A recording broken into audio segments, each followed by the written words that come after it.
Legend of Zelda, a game that started from the very beginning of Nintendo and has followed many generations since. It's a game franchise beloved by all, and many consider some of the games to be masterpieces and one of the best video games of all time. Even the Zelda games published today are considered to be masterpieces in the franchise. The franchise has many ups and downs, but it is still one of the most popular franchises in all of Nintendo. But which of the Zelda games are actually a Zelda game? You see, in order to answer that question, we have to get all the things that revolve around a Zelda game and combine them into one to find out which of the games actually resembles a Zelda game. Let's put this in perspective. Let's say you create a game, and then you create thousands of sequels to that one game. Well, those sequels are going to have the same kind of mechanics as the first games. The sequel is going to have many themes that revolve around the first game and just add to it. Otherwise, it's just another version of the game. But it can't add too much, otherwise it'll go the complete opposite direction and become a different franchise in itself. And trust me, you don't want that to happen. Hey, fuck you. Now, with a franchise like the Zelda games, there's going to be so many sequels that some of them may go in different directions than to what the original game was intended to be. Before we begin, I need to say that most of these themes will revolve around the first Zelda game, but many other themes will revolve around the most popular games. Don't worry, we'll get into that discussion later on. In 1986, Shigeru Miyamoto and Nintendo decided to make the game The Legend of Zelda. In the game, you play as this guy who's just going around to different caves, defeating monsters, finding swords, and doing a whole bunch of other stuff. But it's not just that. There's currency, there's monsters, there's puzzles, there's secrets even. And it's all tied into this one game. Shigeru Miyamoto once said in an interview that the reason he made the game was so he can relive the passion he had as a kid to find and explore caves. And it's this quote we'll be using to see if the games live up to it. In the first game, you just play as a guy who's saving a princess from a monster. And that's it. And there's currency as well. With all these gems lying around, anyone could join the economic system of Zelda. Now, as you can see, a lot of the stuff in the first game was all set in stone, you know, it's very iconic. So you'd think that the sequel would have a lot of stuff in it. Well, Nintendo completely backflips on the concept in Zelda and then brings out this! The game changes from being a top view to a 2D. Now, I know the first game wasn't 2D, but come on. At least they tried. It also completely changes what Zelda was. See, in the first game, you get to explore everywhere. Now, I know it's the same with this, but they turned Zelda into a 2D RPG. And I don't think anybody wants that. Now, I need to give the game some credit. Although it did change a lot of stuff with Zelda, it still added villages and a lot of more characters that you could talk to. But there's not that many puzzles in the game. Sure, it does have some secrets, but not really puzzles, I would say. And the game also still has the cave system, so I'll give it that. Next is A Link to the Past, and my god, this is it. In my opinion, this is what Zelda wanted to be. It wanted to have puzzles, it wanted to have exploration systems, it wanted to have so many secrets and so many challenges, but still done in a fun and simple way. It's also here where we have some proper world building, because in the first two games it was just, you're a guy, here's a sword, save a princess, bye! But here is no joke. You start off waking up, trying to find your uncle, seeing where he is, and boom! He's dead.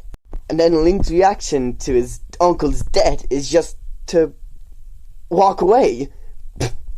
Jesus, Link. The game also feels like the original one, and it adds on so much. There's a point where you think you're at the end, but nope! You're not even halfway! And then you end it off with a fight, and you save the princess. I'm starting to see a theme amongst these Nintendo games. Long story short, it's a good game. Alright, next up! For me, Link's Awakening is kind of a bit confusing. It does add on a lot, but it almost feels like it takes away. There's a lot less of exploration, and it's more just go from A to B, you know? And they also change a lot and I'd argue they change a bit too much. I mean, the game starts off just completely randomly. Like, what? You got a remake though, which is cool, and look how much better it looks. Like, wow, ooh, shiny, ooh, shiny, ooh, ooh, ooh, ooh. Next up! Here we have Ocarina of Time and Majora's Mask, Zelda's entry into the 3D world. Now, I know we've had our issues from 2D going into 3D, so let's hope that it holds up. And, oh my god, it's perfect. Ocarina of Time changes from 2D into 3D perfectly, and it adds on so much, and it even brings back some of the old stuff. And there's so much more things you can do, and so much more things that have changed, and it still feels like a Zelda game. It also brings back the aspect of cave explorations, because there's just holes in the ground that you can explore, and it adds on so much, like water levels and mountains and lava and everything. Majora's Mask does the same, but I hate this game.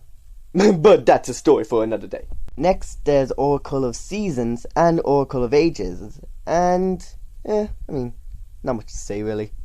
It's the same as Link's Awakening, but, you know, more, or maybe even less. Then we have Wind Waker, and yep, it's a masterpiece. The best thing with Wind Waker is it got the exploration system and just doubled it. Then there's the Four Swords and Four Swords Adventures. My god, they've multiplied. But I think the massive downside to these games is that you need other people to play with. And even that, it's not the best. But it does hold up. So, yeah, it's a decent Zelda game, but it's not a good game. Then there's the Minish Cap. And not a lot of people really talk about this game, but I really like it. And it even holds up to all the original Zelda games, so it's a good, and I would even say it's a great Zelda game. Then there's Twilight Princess, and it's a good Zelda game. It's a fantastic game, don't get me wrong, but it doesn't really hold up to the originals. You see, with the originals, there's kind of this sense that it's clearly for kids, but with this one, there's a sense of darkness and kind of eerie thing. So, not say it's a good Zelda game, but still a fantastic game nonetheless. Then there's Phantom Hourglass, which is basically Wind Waker but for the DS. So yeah, it's alright, but I wouldn't say it's a good game. But yeah, decent Zelda game. Then there's Spirit Tracks, and I've never played it, so I can't tell if it's a good game or a bad game, but I can certainly tell it's a shit Zelda game. I mean, look at it. It has nothing to do with Zelda. Like, since when were trains involved? Then there's Skyward Sword, and say what you will, I certainly know that it's a shit game, but it is a decent Zelda game.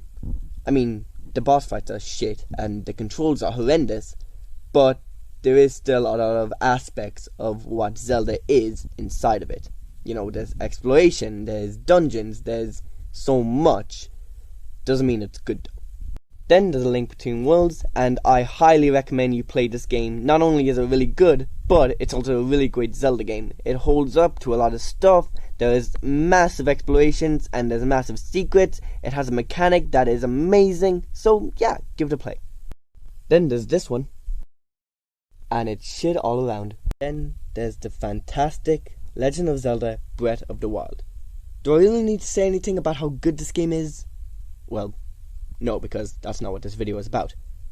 But it is an incredible Zelda game. It holds up so much, it brings back so many other things, it references, and there's so much you can do, and it's just a fantastic Zelda game. And finally, Tears of the Kingdom. What do I have to say about this game? Well, first, it is a masterpiece. Definitely give it a play. But is it a good Zelda game? Well, not really. You see, in the original Zelda game, it was all about explorations and seeing what you can do from where you are. But here, you kind of just forget all exploration and just do whatever. See, I know that sounds weird to say, but with Zelda games, it was, you're here, find this place, and explore. But with this, you can just create your own way to where you are. And that's a great mechanic, mind you. But I wouldn't say it's a great mechanic for a Zelda game. So, I wouldn't say this is a good Zelda game. In my opinion, I think it's these games that are the best Zelda games, and these ones that are the worst. Anyways, I hope you enjoyed this video. Make sure to like, comment, subscribe, do all of it. Please, this video took so long to make. But anyways, I hope you enjoyed watching.